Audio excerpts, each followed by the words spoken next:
동물하면 어떤 게 떠오르십니까? 아무래도 강아지와 고양이가 가장 먼저 떠오르겠죠?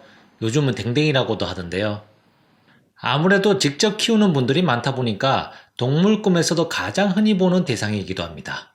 하지만 꿈속에 나오는 동물의 종류는 이것만 있는 게 아니고요. 호랑이나 사자도 있고 타조나 독수리, 공작 같은 한국에서는 동물원에나 가야 볼 법한 동물들도 꿈속에서 출현하곤 하지요. 사자나 호랑이처럼 현실에서는 거의 볼 가능성이 없는 동물들까지 꿈속에 나타나는 이유에는 어떤 것이 있을까요? 오늘 동영상에서는 그 중에서도 사람들이 특히 경계하고 무서워하는 호랑이에게 쫓기는 꿈을 다뤄봅니다. 꿈속 호랑이는 어떤 의미가 있는지, 어쩌다 호랑이에게 쫓기는 꿈을 꾸게 되는지도 살펴보죠. 안녕하세요. 이혁삼명입니다. 앞에서도 잠깐 언급했듯이 사람들은 종종 동물 꿈을 꾸곤 합니다. 저만 해도 기억나는 동물 중에는 강아지나 고양이 같은 반려동물 외에도 호랑이나 카나리아, 토끼 같은 동물이 꿈에 나온 적이 있고요. 이렇게 동물들이 꿈에 자주 나오는 이유에는 그만한 이유가 있습니다. 첫째로, 그 동물을 직접 본 적은 없지만 그 동물이 어떠하다는 개념 정도는 머릿속에 가지고 있기 때문에 그렇습니다. 둘째로, 사람이 직접 꿈속에 나타나서 설명하고 표현하는 것보다는 동물의 형태를 빌려서 의미를 표현하고 전달하는 쪽이 꿈 내용을 전달하는 데 더욱더 유리하기 때문에 그렇습니다. 예를 들어서 좀 게으르지만 돈이 많을 것 같은 사람하고 엮이는 것을 암시하는 꿈이라고 한다면 직접 그 사람이 나타나서 보여주는 것보다는 빛깔 좋고 배부른 돼지 한 마리가 드러눕고 있는 장면을 보여주는 게 좀 더 직관적이고 머릿속에 잘 들어올 수도 있다. 그래서 동물 꿈을 꾸는 것이다. 이렇게 말할 수 있고요. 호랑이가 등장하는 꿈을 해석할 때도 그렇습니다. 비록 호랑이를 내가 직접 볼 일은 동물원에 가는 것 말고는 거의 볼 일이 없지만 영상이나 매체를 통해서 호랑이가 어떤 동물이라는 것은 이미 머릿속에 숙지하고 있죠. 그래서 이러한 개념인식에 맞추어서 호랑이가 어떤 꿈인지에 대해서 접근을 해보시면 되겠습니다. 하나씩 살펴보도록 하죠. 첫째로, 호랑이는 동물들의 제왕격이다. 호랑이는 먹이 사슬의 최상단에 위치하는 동물이에요.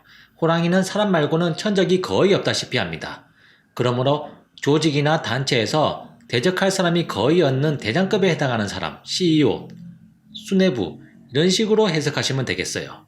회사로 말하면 사장님이 되겠죠. 이것을 사회 개념으로 확대 해석해 보면 자신을 함부로 대할 수 없는 특권계층, 상류층에 해당하는 게 동물 꿈 중에서도 호랑이다.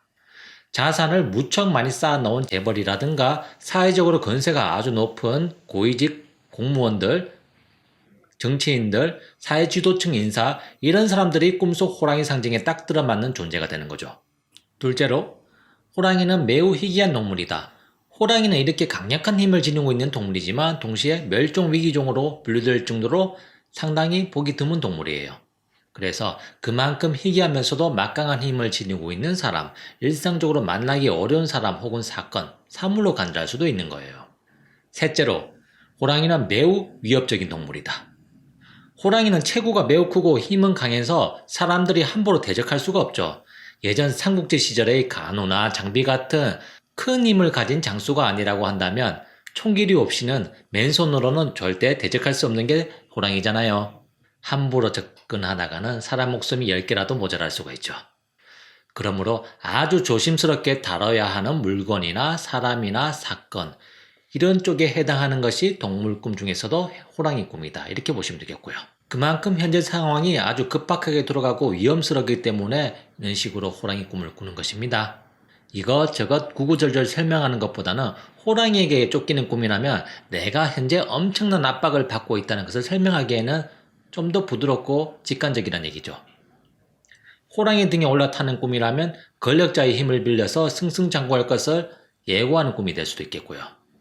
이런 식으로 묘사된 꿈은 꿈에 관한 전문가가 아니라고 해도 대략의 의미를 해석하는 데는 그렇게 어렵지는 않아요. 자, 그러면 호랑이에게 쫓기는 꿈은 어떤 식으로 해석해야 될까요?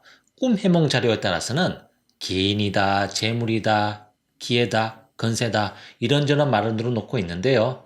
이러한 해석들이 모두 틀린 것은 아니고요. 상황에 따라서는 다 맞아 들어갈 수 있는 해석이에요. 그러나 이런 해석들을 언제나 적용할 수 있는 것은 아니에요. 그 꿈을 꾼 사람의 상황이라 현재 하는 일에 따라서 맞춰서 해석을 해야 돼요. 호랑이가 기인으로 해석이 되려면 하다못해 호랑이가 나에게 멧돼지를 물어오는 꿈을 꾼다든가 내가 호랑이 등에 올라타는 꿈을 꾼다든가 이런 식의 꿈 내용 전개가 있어야 호랑이가 기인으로서 기회로서 해석을 할 수 있는 것이고요.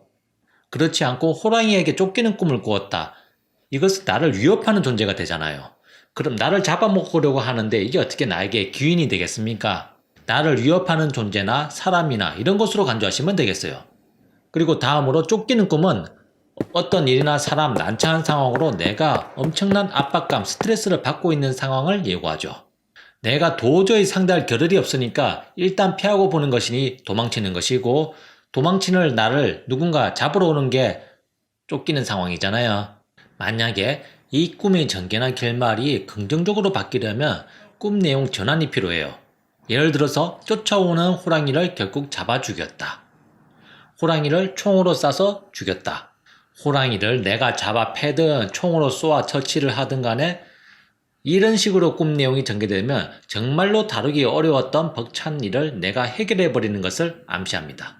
그동안 아주 어려운 상황에 처해 있었다가 결국에는 난간을 극복하고 이를 해결하는 것을 암시하는 꿈이 되죠. 어려운 시험을 앞두고 있다면 합격할 것이고 어려운 계약을 앞두고 있다면 계약이 성사가 되는 것이죠. 혹은 이런 경우도 있습니다. 호랑이에게 물려버렸다. 호랑이에게 결국 잡혀서 내가 죽었다. 호랑이에게 이렇게 한쪽을 물렸다는 것은 호랑이와 나 사이에 접점, 인연이 생겼다는 것을 암시하는 대목이 되는 것이고요. 이것은 이후 상황에 따라서 해석에도 분기점이 있는데 자세한 것은 나중에 다시 기회가 될 때 다뤄보기로 하고요. 중요한 것, 한 가지 분명한 것은 적어도 호랑이에게 쫓기는 것보다는 해석이 더 낫다는 것입니다. 왜냐하면 내가 호랑이한테 잡혀버렸으므로 더 이상 내가 호랑이에게 쫓겨다닐 일이 없다. 따라서 쫓기는 데서 발생하는 스트레스도 더 이상 없다. 이런 의미가 되겠죠. 꿈속에서 내가 죽는 것은 내 신상에 관한 일이 해결되는 것으로 꿈해몽하는데 여기서 나를 죽인 대상이 호랑이가 되니까 호랑이에 비유될 만큼 사회적으로 건세가 있는 사람, 권한이나 힘이 막강한 사람이 나 자신에 관한 일을 봐주고 해결해 줄 것을 암시하는 꿈이 되기 때문에 길몽이 된다고 얘기할 수 있는 거죠. 다음 시간에는 후속편으로 호랑이에게 쫓기는 꿈, 해몽 실제 사례를 꿈해몽 해보는 시간을 가져보도록 하죠.